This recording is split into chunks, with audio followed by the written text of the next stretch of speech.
I understand you'd like me to hear your confession? Yes, I would. Not exactly a confession. I haven't yet done the deed. I'm here for you, Mark. Is it possible for me to know a woman in the biblical sense? Are we talking about sexual intercourse? I think so. Outside marriage? My penis speaks to me, Father Brendan. This therapist suggested I could work with a sex surrogate who would be sensitive to my unusual needs. In my heart, I feel like he'll give you a free pass on this one. Go for it. The Sessions, which is a story that deals with a sex surrogate. Are those common? Well, there was a time when you used to hear about them all the time, and it just kind of went away. I mean, I don't know that they stopped doing it. Just stopped hearing about it so much. Yeah, they used to be around. There used to be a lot of surrogates around Congress. Oh, right stop it! I ain't talking about not talking about prostitutes. Hey, they would come. I would never call them prostitutes. They were very well dressed, very ladylike. That is a common misconception. I'd take them home and have my surrogation, and then we Surrogation. go. Yeah. Why is it when I say I'm a sex surrogate, I got to jump out a window and get shot at? Sex don't understand. surrogate is the technical name for a pity fuck. We all know this. that you have to pay for. Well, Ain't much pity in there. I never paid. I just do it and that's run. between you and the Lord. You get a discount. Oh, okay. Discount, yeah, You get a coupon. like a layaway plan or something, right? This is one of the breakout hits of Sundance, I think, this past year. It stars John Hawkes as that is right? Yeah. Yeah, John Hawkes plays Mark O'Brien, who's was a real guy. He was a polio victim. Had polio he was stricken with it as a child, and as he got older, he became immobile. He even had to use a iron lung to breathe with for most of his life. He's like a pole, which there has polio. Yeah, What? Like What a the- metal geez, pole, man, just come laying on. there. Damn, straight, and your the joke has metal- polio. Wow. Man. When did I learn to throw my voice? And then, He needs a reboot. Because your joke is just lying there right now. it's not a joke; it's a fact. And when I say There's a reboot, difference. I don't mean turning him off and on. I mean they take a boot and To his put up his ass. Hey, look, somebody needs to give your mouth polio. All right. Hey, that's session 3, okay? Yeah. There's no pity fuck for you here. But no, that since he had this, since he was a child, needless to say, he's a virgin. Never had a chance to really have sex. So he went to therapy for this. Plus, he's very religious. Yeah. And just Very Catholic. Catholic's a whole other level. Exactly. Yeah, and there's a lot of guilt that goes with it, and so he's talking to his pastor, who Father Brendan, played by William H. Macy Priest. here. I mean, okay, priest. Pastor's going to be Baptist. Priest is going to be You're Catholic. right. Yeah, that's the only reason I'm making that distinction. No, and you're exactly right. I thought Priest was that awful movie with Paul Bettany. It is. Leon looking at me like I looked at him like, don't fucking interrupt me. I saw your eyes flash over at me. No, boss. You don't understand. What? Trying to correct you. Captain Dogma. As I said, William H. Macy plays a pastor. No, he plays a priest. Plays a Quaker. He plays where the fuck I want him to play. I like how he's one of these hip priests who has the long flowing rock star hair, wears a motorcycle jacket. Man, I love that because I was just thinking, this guy didn't really want to be a priest. I know. He became a priest because he had nothing else to do. I mean, because he's a guy that just don't give a shit. He's smoking. He's got long hair. Yeah. He's the drinking guy all- who became a priest when his homebrew beer company fell through. I know, right? I know. All I can think is this guy not getting laid as well? Is that Right. Well, that's what it seemed like. Yeah, which is why I think he approved Mark O'Brien going off and doing this. Have sex with a person known as a sex surrogate who would be sensitive to my unusual needs. I've been giving it some thought. Hold on. What do you mean, have sex? Well, when a man and a woman love each other very much. No, I understand what it... Are we talking about sexual intercourse? I think so. Outside marriage? I did do my best on the question of marriage. What's the difference between this sexual specialist and a common prostitute? I don't know, but I think there's a difference. Because Mark says to his priest, he says, Father Brendan, I Look, I'm very horny, and even when I love the Lord and all that, Yeah. but I got to get laid. but the Lord ain't fucking me right now. So I just want to get my dick At wet. least, hey, I probably said, hey, if the Lord's gonna fuck me like this, at least I can feel good about it. You know? I would like to get my dick baptized. But that's the best. I mean, you got to figure it's pretty cruel that he's paralyzed everywhere except his dick. He can still get an erection. Yeah. That's wrong, man. Yeah. That's just mean. if that ain't God's way of telling you got to fuck something, then I don't know what is. But Purgatory right there. I mean, that really is. It's purgatory. I mean, he is so paralyzed he can't even see his dick. He can feel it, but he can't see it. It really is sad because when his handlers come in and wash him and everything, I mean, I got the impression that anybody that touches him down there, he ejaculates and he says, "I want to do this the right way. I want to do it the proper way. Would you consent to me seeing what I've been told is a sex surrogate?" And William H. Mason saying, "Well, shit, I ain't getting no pussy either. I know how you feel. So hey, get one for me, brother." when you do it, I do it. Yeah. It is one where he's like looking around the church, make sure can't nobody hear him. Yeah. He's like, now, as your priest, I have to say, okay, nobody's here. Okay, look, as your friend, man, you better hit that shit. I know. It's like it's strange he's living vicariously through a paraplegic. Yeah, I know. I think there's even a part where he pulls out $10 and he says, "Hey, if she's any good, tell that bitch to come see me." As the hymn says, "Oh, come, all ye faithful." Well, we are so childish. Look at that. Don't care though, because I found this fascinating. I really did. He goes to see this sex therapist played by Helen Hunt. Her name is Cheryl Cohen Green, real person also. And this movie deals with how their relationship starts across the boundaries of patient and therapist.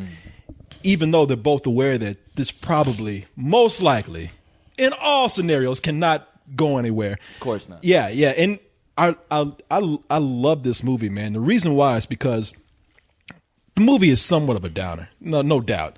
But Somewhat.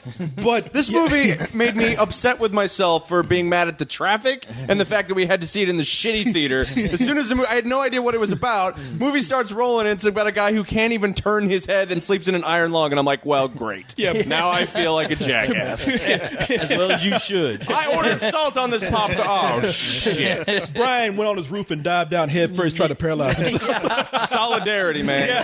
Well, if he can get laid, it shouldn't hurt me. You know what? It wouldn't hurt. Maybe it wouldn't hurt a bunch of Spilios, because this guy, through the course of this movie, does get laid than most of our audience. Yeah, he does. I would tell half our Spilios out there, just get on a gurney and just lay there and call a woman to come over and give you some sex. Get on the diving board when there's no water. Well, the thing that's fascinating about this guy is that he's a pretty smart, intellectual, artistic, romantic guy.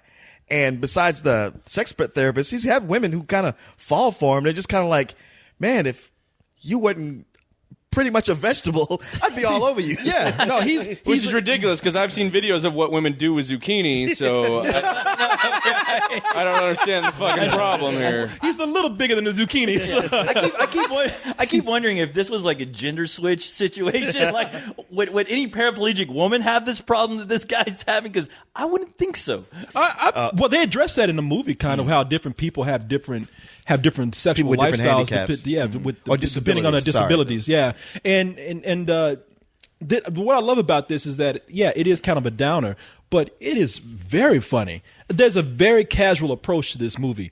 They know that they're dealing with something very sympathetic and something very sad, but they don't want us, the audience, to dwell on that. Right. And there are so many touches that they do in this movie that I applaud them for not going that very, very serious route. I mean, just what we were talking about with William H. Macy, where he's always showing up with a six-pack, or he's just like, well, do it. Hey, do what you got to do, man. Smoking all the time. I mean, that his character kind of was the embodiment of how this movie was written. You're right. It takes it very casual. It's like, hey, we know we have a downer of a subject, but we're not here to bring you down. And you see, I've seen so many movies like this, like that movie of the week, Disease of the Week, where it's going to be a scene where the person's in trouble. Oh no, what do we do? And it just manages like, hey, you know what? we don't have to do that. My favorite thing about it is I love just how honest it is. How honest it is with the whole issue of sex. This guy wanting sex. He's a perverted motherfucker. It's Hey, like man, just wanting sex doesn't make you perverted. what? Oh, The way I really? do it. You can want sex and not be a pervert. Coles, Where have you been my whole life? Coles, depends on who you talking to. But just the fact that like they get down to talking about even the way that the director took this material, he wasn't about to cut any corners as far as like showing the sex that's actually going on, which. Thank God he showed it because Jesus Christ, I've never been that like interested in paraplegic porn, but now I am. This movie has made me a believer, Which I'm sure was exactly the intention of the film. It's funny you say that because I kind of thought the opposite because Helen Hunt comes on and she's on screen for about 10 seconds before she takes all her clothes off and climbs on top of him later and does not shy away from being nude on the camera at all. She is nude so much in this movie. I mean, you see everything too, by the way. Everything. You see her, From top to twister, man. bottom, yes. Everything. Top to Yes. twister. But I mean, but the thing is the subject is so interesting and fascinating that if you're a pervert, you're going to be paying attention to the whole time. But if you're not, I mean, you're going to get wrapped up in the story. Yeah. It was strange enough knowing that there was a kid in the audience, like participating right behind us in at this some craziness. point. Yeah, a Well, kid repeated a line and just turn around like, what the fuck? Well, this is Who what I are heard. you? Like every time Helen Hunt got nude or they talked about something sexual, I heard that little cough. That it was a little kid. It was The like, kid. I mean, and I couldn't help but think that little kid was giving his parents a hint, like, Yeah. I'm 6. Should we? Should I not be here? They turned around. Like, at some point, a free movie's not worth it, guys. I think he's like, Hotel Transylvania. Across the wall. The parents looked at the kid, go, "You want sex? What? No, not until you're older, kid. Now watch the movie, learn something." You know something, and even then, normally I would be very upset, but the sex in this movie, while should not be seen by a 6-year-old, No. but he was there. So what? But what I enjoyed about the sex in the movie is that, I mean, for all the nudity, because it's a very clinical approach to sex when Helen Hunt comes in, the way she describes the sex act. I mean, she pretty much has to educate this guy. She's giving him sex therapy that you would get in high school. She was educating me. Yeah. You do what with that? I will we were. That's how it goes. That's what I've been doing. You need a different adapter. It's okay. So when guys are asking for blowjobs, co-host, you can stop saying, You're doing it wrong, stupid. now you know how to do it. When's the candy coming out? I mean, I don't know. Maybe it's because it's the innocence of this guy that we have here, this Mark O'Brien guy, that made it seem much more sensual, but not over sexualized. And when I say sensual, I'm not even talking about the physical aspect. It's the intimacy. But that's the thing about the movie. She comes in and she's trying to keep her sense of privacy. She's trying to keep this professional, but you're having sex with a person. The most emotional act you could probably have with someone, because everything is out there, and you sense that there's this thing between them that's happening, and that's what makes the movie so sad. Well, it's not hard to understand why a character who can't, feel or can't use his muscles wants to be able to be close to somebody, wants to be able to touch somebody. And that's why to me the movie doesn't feel crass. It's because it's not like a sex comedy. It's like, oh yeah, I'm getting laid tonight, making a bet with my friends. Like, he's so desperate to have that connection with another human being because of his condition. So I think that's what keeps it from being crass and kind of makes those moments beautiful. Yeah, exactly. Well, the interjection of humor too. There's so much humor being played into this. Even how he's candid about every time he has to go to these sex sessions, where I mean, you can't help but root for the guy. You understand why these people enjoy this guy's company so much, even with some of the older girls that, let's say, the girls he had prior. At the beginning of the movie, that eventually, due to circumstances, because of him being paraplegic, they just couldn't handle it anymore. Yet I love that those relationships were still there, and you understand it because he's a unique guy that you would love to know. I mean, I know this is based off a real guy, but watching it, it's like you felt some sort of camaraderie with the guy, because it's like, yeah, he's paraplegic, yet the way he looks at, just wanting to be involved in a relationship, wanting to have sex. I mean, we've all been through that in early stages. I'm jealous of him. Well, he also has that thing that you have, like, when you're first getting out there, where you just fall in love with every girl. Yeah. It's like, true. That's the thing. Yeah. You know what? That made me feel sorry for him more than even his disability. Is like, anytime a girl was pretty and paid attention to him, or especially if he had sex with her, he's just immediately head over heels in love and just going to get his heart broken. It's like, oh. I salute the actor who did it. I mean, when I watched the movie, I thought John Hawk? Yeah, John Hawkes? I thought we were watching the guy who was actually the story was based off of. But I mean, his performance though was unbelievable. Well, you want to applaud John Hawkes because he like, man, he went on that Christian Bale mechanics, the machinist diet to lose all that weight, but John Hawkes looks like that all the time. John Hawkes has always been skinny, and like he's got that big gigantic vein in the middle of his forehead. Oh, yeah. and he just looks like, dude, put the needle down. It's like, oh, you're not using a needle? you know what? You know what accounts for that performance? A volleyball. A volleyball. Yeah, really. Apparently, to get that posture, he put a volleyball on the side of him while he was laying down. Is that right? That cheating motherfucker. Forget it. Yeah, I know. I was gonna give him the Oscar, but he doesn't deserve it. Hey, give the volleyball the Oscar. I'm about to say it's great to see that Wilson's still getting work. Damn it. Beat your ass to it. Ryan. All right, point, Corey. Serve. You know what? Moon served, Bloodgood was really good. She in was this. good. And she was dressed down. And she's so dressed down that you don't even recognize who she is. She's She's bookish in you're not this. even turned on by it. You're like, oh, okay, another chicken. Man, but speaking of her, that's what I'm talking about. I don't want to ruin anything, but there's so many good, cool scenes where that she has with people who aren't even major characters in the movie. the hotel clerk. Yeah, look for that scene. I love people. that guy. Yeah. I don't want to ruin anything, but look for that scene right there. You know the best scene in this movie though, and you pointed, we talked about it. That scene where out of nowhere, out of nowhere, I mean, they're in I don't know if it's in a college or what. I mean, I was like, but you see, okay, you see Helen Hunt, she's on the phone, and all of a sudden you see this guy on a unicycle wearing one of those skin tight like purple outfits, Yeah. and he's just like unicycling down, like going. Well, he rides by, and then when he passes her, like he just puts his fingers behind, like. And I'm thinking, Because riding a unicycle in a purple unitard is not creepy enough. You have to gently brush people as you go I by. closed my eyes for a second. I was like, "What is this, Silent Hill now?" Yeah, What's Well, going on? it is like wait, the moment you hop on a unicycle, you're saying to the world, "Hey, look at me! Look at me! Look at me!"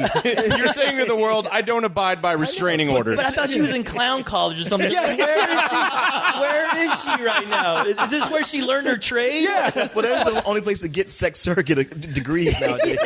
Clown college. like They start you off beeping horns, and then you move on to penises. Then you're beeping other people's horns. Yeah. Just the balloon animal course is painful. when that guy came by in the unicycle in the purple outfit, I was like, okay, whose sex surrogate is him? I know. What's his story? Let's turn the camera around. Who's he going and giving sex to? That's Sessions Part 2. Yeah, but that guy never came back. Never. I was like, is he And gonna- we were better for it. No, I want to see his story. Actually, I really do. I wish this could have been like Cloud Atlas, where we could have just veered off. So where did the purple unicycle guy go? When did we come back to John his Hawks story? makes a That was weird so Asian strange. though. I loved it. Hi, I'm your unicycle surrogate. I want to learn how to ride. Oh, man. It would have been fucked up if he got hit by a car on his way out and he became paraplegic or something. It's oddly specific, co-host. It was foreshadowing. Origins. Yeah, Sessions. I tell you, man, I love this movie. I really do. I'm trying to think of some things in there that I really have a complaint about, and I don't. I mean, there are. I know it's not a perfect movie, but for me, just the way they handle it, it's personally for me almost a perfect movie. Because this is the kind of approach to a serious subject. I know they can't do it all the time, but this is the way I like it. I like to have bittersweet sweet moments with a film like this. I'm going to eventually be very sad, but I like being entertained along the way. And performances in this by everybody, I think, even your very minimal characters are very good. So. Yeah, it's a full price. I echo everything you said, except that I did have one problem. It's enough for, like, I'll just go ahead and say it's a full price, but it's kind of a low full price for me. And my one problem with the movie was that it was too short. It's barely an hour and a half. And I felt like there was some more depth to be plumbed there with the characters and relationships, especially the relationship between John Hawkes and Helen Hunt. I was like, man, I thought there was so many places it could go, and I'm not trying to make it the movie, my movie, but I was just like, I was really thought there was more that was going to be there, and then it just seemed like, oh dang, it's kind of over already. Okay, it's kind of like real life. No, you think no, about real life is long. No, I will say that. No, I know what you're saying because, and I guess that could be a small complaint with me that the resolution to their relationship, it got there quick and they didn't explore that enough. Yeah, I think they resolved it in a way that they just had to end it. Yeah, it just ended so quickly. I mean, and when I say, I'm not saying their relationship, I don't want to spoil it. I'm saying their story. Right. This movie, we're arguing about things ending too quickly and being unsatisfying. Sorry, you were saying? Okay. But your joke is lying there with his. Right? Hey, and there welcome no to the club. That's my only complaint. It's the only thing that keeps me from going like, wow, I absolutely loved it. But where I am going like, wow, I thought it was really good and I liked it a whole lot. But yeah, it's a low full price for me. Yeah, I mean, we talked about it being funny, and I don't think this movie works at all without John Hawkes. And the reason it's funny is because we have a character whose life situation is so far removed from. I'm going to go ahead and go out on a limb and say 96% of the audience for this movie. So we live the entire experience the way he experiences it. Like what he feels is basically how we're going to feel. And the fact that I don't know if this was something that they pulled from the actual life of this person or if it was an acting choice, but the self-effacing humor and the fact that he had such a positive outlook on everything despite his situation was what kept the movie from feeling melodramatic to me. It's what kept the movie light and what allowed me to focus on the different facets of what was going on. And I really appreciate it. I think it's a very well-constructed movie. It's very intriguing, and I'd give it a full price. I fucking love this movie. Maybe it's because I can relate to being kind of somebody that just kind of sits there and just lies there, doesn't do anything, but or doesn't have sex and versatile. Doesn't have great jokes. Hey, come on now, you have plenty of great jokes, just not that one. Stop laughing, Leon. But no, I mean this movie, it's bittersweet. But that sweetness is so good, it'll make you diabetic, and that's what I really loved about it. This is probably one of my favorite movies I've seen. I'm sure I probably said that before, but this time I mean it. It's probably one of my favorite movies. Fuck I've you, seen Avengers. This is my movie. You can have more than one favorite movie. You know? Oh, damn it! You're fucking me up. But I mean, yeah, the performances, man. The guy, the Hawkins guy, he is Hawks. Huh? John Hawkes. John Hawkes. Yeah. Master Hawkins, John Hawkes. He's phenomenal. He's great. I mean, the fact that he was able to, just deliver what he did, especially with these characters, especially these uncomfortable situations, it just blew my mind. I mean, but the whole cast was amazing. And I just love this story. This is something that I can watch over and over again. And just this guy's determination to get laid is all I need. It's awesome. I mean, you really do. Watching this movie, you can't help but fall in love with a guy. I wanted to do him after I saw the movie. And it's interesting where he ends up. I like how this experience changes him. I like what he becomes. Like he is handy confident at the end of this movie. He is, and it really makes you feel like he becomes a pimp. He becomes the handy Mac, and it makes you look at yourself, going, "Man, am I a bitch?" But but I love movies. Look at this guy's out there doing it. What are you doing? Stop playing that video game. He will smooth talk any woman at all, and it's just like, dude, that's fucking awesome. He had a male nurse, and that guy was in bed with him by the end of the movie. How did this happen? He has bigger balls than any of that us ever will have. was in bed with him because he's so charming, not because he had to play this role. He has bigger balls in the front of him and the back of him. But yeah, I mean, but man, no, this is one of those, and I hardly ever say this, Oscar-worthy films. And it is. I really think it's just a beautiful, magnificent film. I like that it's short, because I thought they gave you just enough, and I thought the way they balanced the comedy and the seriousness of it all, it was fantastic. So it is a full price. Yeah, and I can't say say how much John Hawkes gave a terrific performance. John Hawkes is a fucking brilliant actor. Yeah. But that real guy, Marco Brown, I can see why God gave him polio. That dude's, he's too smooth, man. Yeah. He's too smooth. Too smooth for God. Yeah, no, we can't. God said, man, this guy's too smooth. These guys can't compete with him. I'm gonna have to give him a disadvantage somehow. Yeah, I'm the bad guy that says, I'm glad God fixed him, took him off the street. Hey, it ain't that bad. He was still macking, so you know. Hey, yeah, why you player hating, Corey? Always play exactly what I'm doing. Why you polio hating? Picture yourself as a 6-year-old boy. Do you blame him for getting polio? What is she like, Cheryl? She's the most wonderful person on the planet. I don't usually meet with clients outside of work. We don't have to do much talking. I just want people to say, hey, who's that gimp with that beautiful blonde? What happens when people become attached to each other? Maybe this is a bad idea. I think you've done a great thing.